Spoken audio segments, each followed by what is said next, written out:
अस्सलाम वालेकुम everyone, this is Aiza and आप देख रहे हैं फैक्ट फाइंडर। इस चैनल के ज़रिए हम आपको रियल एस्टेट से जुड़े तमाम हक़ाइक़ के बारे में आगाह करेंगे। आज का हमारा मौजू है कहाँ पे व्यूअर्स को, किन सोसाइटीज़ में व्यूअर्स को इन्वेस्ट करना चाहिए और कहाँ पे एहतियात करनी चाहिए।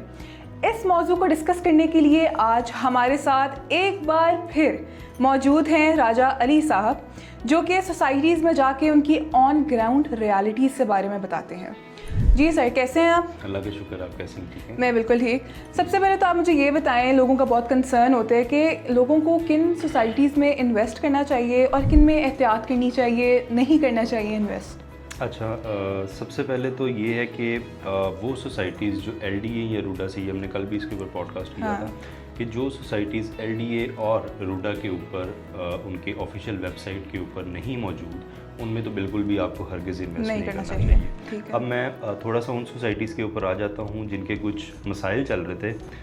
तकरीबन लाहौर, शेखुपुरा, काला शकाकू, ये इस वक्त लाहौर एक्सपेंड कर रहा है, तो इसके मज़ाफ़ात में यानी कि आउटस्कर्ट्स में जो है ना बहुत ज़्यादा सोसाइटीज़ आ रही हैं। अच्छा, वो हो क्या रहा है कि पहले फ़ाइलों वाला दौर आया था, उसमें लोग फ़ाइल्स ख़रीदते थे, थोड़ी थोड़ी अपनी सेविंग्स से जो है वो डाउन पेमेंट करते थे, उसके बाद अपनी सैलरी में से या अपने बिजनेस में से किसी भी तरीके से जो है वो फ़ाइल ख़रीद लेते थे। होना फिर ये हुआ कि 5 साल के पोजेशन टाइम के बाद लोगों को पोजेशन मिलना बंद हो गया। जब वो पोजेशन के लिए जाते थे ऑन ग्राउंड, तो उनको टाइम दिया जाता था कि अभी आपको थोड़ा सा टाइम मज़ीद लगेगा, 1 साल लगेगा, 2 साल लगेंगे।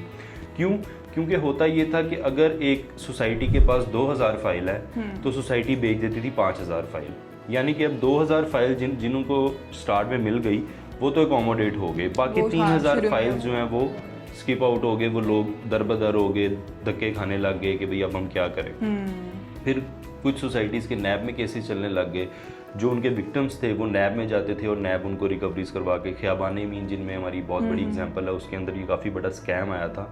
No doubt society is good, लेकिन उनके कुछ लैंड्स के मामला थे, उन्होंने भी जितनी उनके पास रिक्वायरमेंट थी ज़मीन की, उससे ज़्यादा उन्होंने फ़ाइल सेल कर दी और लोग विक्टिमाइज हो गए। और फिर लोगों ने नैब से रब्ता किया, वहाँ पर एप्लीकेशन दी और वहाँ से जाके लोगों ने पैसा इकट्ठा करना शुरू किया नैब के थ्रू। नैब ने उनकी रिकवरी करवा के दी। अच्छा, अब हम आ जाते हैं कि किन सोसाइटी में इन्वेस्ट करना चाहिए और किन में नहीं करना चाहिए। सबसे पहला नंबर 1 तो ये आता है कि कोई भी ऐसी सोसाइटी जहाँ पे अब आप देख रहे हैं कि लाहौर में आपको 1 करोड़ का प्लॉट मिल रहा है, अगर कोई सोसाइटी आपको कहती है कि हम आपको 25 लाख रुपए में प्लॉट दे देते हैं, it's a fraud, obviously scam है। Yes, it's a scam. कि जहाँ पर प्रॉपर्टी वैल्यू ही इतनी ऊपर जा चुकी है, वहाँ पर 25 लाख में आपको कौन दे रहा है? फिर आपको देखना चाहिए उसकी लोकेशन के। लेकिन लोग कैसे रिकग्नाइज करें कि कौन सी सोसाइटी स्कैम कर रही है? होता ये है ना कि सोसाइटीज़ भरपूर किस्म की मार्केटिंग करती हैं, लोगों के ज़ुबान पे और दिमाग में एक नाम पैदा होना शुरू हो जाता है, ये सोसाइटी है, ये सोसाइटी है, ये सोसाइटी है, जिसको कहते हैं ना hit and break, hit and break, hit and break.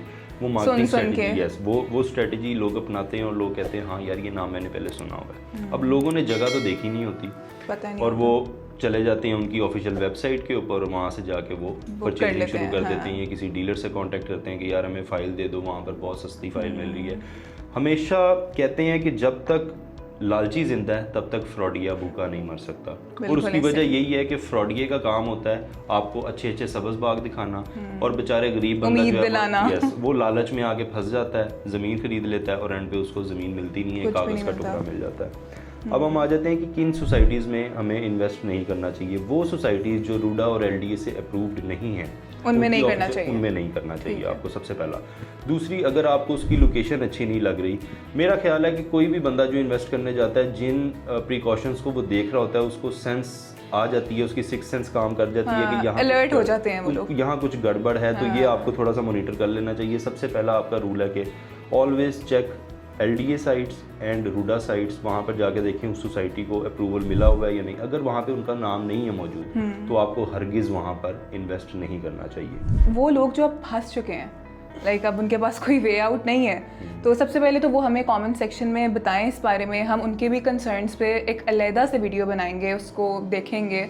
और आपका क्या कहना है उन लोगों पे जो कि अब फंस चुके हैं, अब उनके पास कोई वे आउट नहीं है? अच्छा, पहले तो मैं सबसे पहले ना एक चीज़ क्लियर कर दूं, और ये क्लियर करना इसलिए ज़रूरी है क्योंकि कुछ ऐसी कॉल्स और कुछ ऐसे मैसेजेस आ रहे थे जैसे लोग समझ रहे हैं कि मैं शायद किसी की सोसाइटी के पे रोल पे हूँ, या कोई सोसाइटी के मेरे को पर्सनल ग्रजेस हैं इसलिए मैं उनके मेरा मेरा सिर्फ काम है, मैं ऑन ग्राउंड जाता हूँ, सोसाइटी की डिटेल लेके सोसाइटी की विज़िट करवाता हूँ, गाड़ी में बैठ के पूरी सोसाइटी का ओवरव्यू देता हूँ और फिर उसके बाद मैं अपना ओपिनियन देता हूँ कि मेरा ये yes, that is उस तरह तो हर कोई दे रहा है आजकल, जिसको कहते हैं रिव्यू देना। मेरा काम है रिव्यू देना, ठीक है। अगर आप मेरे रिव्यू से इख्तलाफ भी कर सकते हैं और मेरे रिव्यू को आप पॉजिटिव वे में दें, ये it all goes to you. अगर आपको लगता है कि मैं गलत रिव्यू दे रहा हूँ तो आप एक दफ़ा खुद ऑन ग्राउंड जाएं, वहाँ जाके चेक करें, वही चीज़ें चेक करें एक दफ़ा। अगर आप सेटिस्फाई होते हैं तो ज़रूर इन्वेस्ट कीजिएगा। मेरी बात पे आपने स्टिक नहीं हो जाना कि नहीं इस बंदे ने अपनी भी तसल्ली करें। यस, मेरा काम है रिव्यू देना और मेरे कुछ प्रिकॉशनरी मेजर्स होते हैं जिनको मैं फॉलो कर रहा होता हूँ।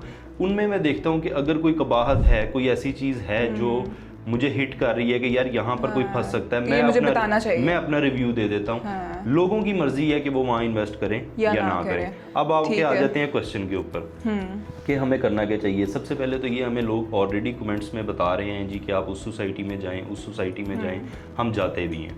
अगर मज़ीद कुछ लोग जो चाहते हैं कि उनके साथ कोई ऐसा फ्रॉड हो चुका है या कोई ऐसी चीज़ उनकी इन्वेस्टमेंट उनकी फंस चुकी है, तो वो हमें अपने सजेशन बॉक्स में, हमारे कमेंट बॉक्स में अपने रिव्यूज़ दें, अपने पॉइंट ऑफ कंसर्न है वो हमसे डिस्कस करें। हम उनके ऊपर भी वीडियोस बनाएंगे और we will try to investigate that कि उनकी इन्वेस्टमेंट क्यों फंसी और उसको अब कैसे बाहर निकाला जा सकता है, कैसे किया जा सकता है। ठीक, मार्केट में ऑलरेडी एक नया ट्रेंड आ चुका है कि आप आती हैं, आपसे मैं पूछता हूँ आपका कहीं पैसा तो नहीं फंसा, आप कहती हैं मैंने वो उस जगह पे फाइल ली थी।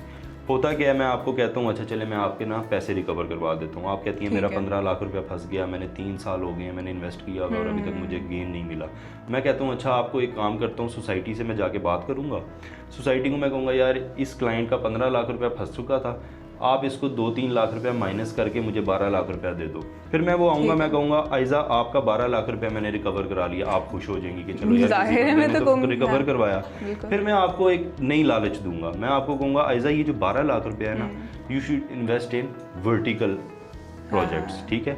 ये एक नया ट्रेंड आ गया, वो 12 लाख मैं आपसे लूँगा, इसी तरह आपके साथ के और भी बहुत लोग होंगे, उनसे मैं पैसा इकट्ठा करूँगा और मैं वर्टिकल स्ट्रक्चर खड़ा कर लूंगा और फिर मैं अपार्टमेंट्स बेचना शुरू कर दूंगा। ये एक नई मोनोपोली मार्केट में आ चुकी है, ये चलना शुरू हो गई, ये ऑलरेडी चलना शुरू हो रही है और काफ़ी फैल भी चुकी है और बहुत सारे लोगों को उन्होंने रिकवर करवा के अपने प्रोजेक्ट्स में, उनको तो फ़ायदा है जिनके प्रोजेक्ट हैं, लेकिन वो फिर आपको 4-5 साल वेट करना पड़ेगा। तो खैर वो हर बंदे की अपनी पॉकेट अगर इजाज़त देती है वो वेट तो कर सकते हैं। अच्छा, ये आपने अभी वर्टिकल की बात की, इससे मुझे याद आया DHA, तो उनके कौन से प्रोजेक्ट्स हैं जो अभी माइनस में जा रहे हैं?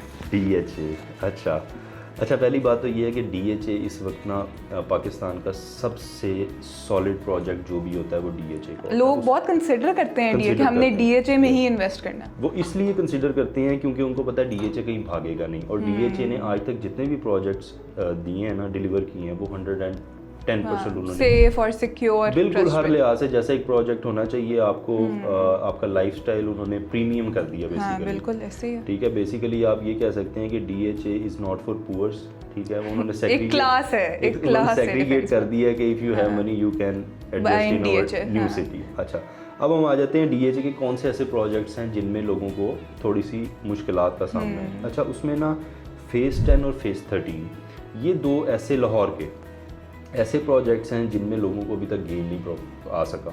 अच्छा, वो क्यों? उन लोगों ने इन्वेस्ट किया था कि हमें प्रॉफिट होगा क्योंकि DHA हमेशा बहुत बड़ा प्रॉफिट देता है। हुआ ये कि फेज़ 13 की पहले मैं बात करता हूँ। फेज़ 13 आज से कोई 10-15 साल पहले लॉन्च हुआ था और इसका नाम रखा गया था DHA सिटी, ठीक है। और ये बनाया गया था शोहदा के लिए। तो उस वक्त पे इन्होंने इंस्टॉलमेंट्स के ऊपर ये प्लॉट्स देना शुरू किए थे, 5 मरला 10 मरला डिफरेंट कैटेगरीज थी। हुआ ये कि पता लगा कि DHA सिटी एक फ्रॉड है।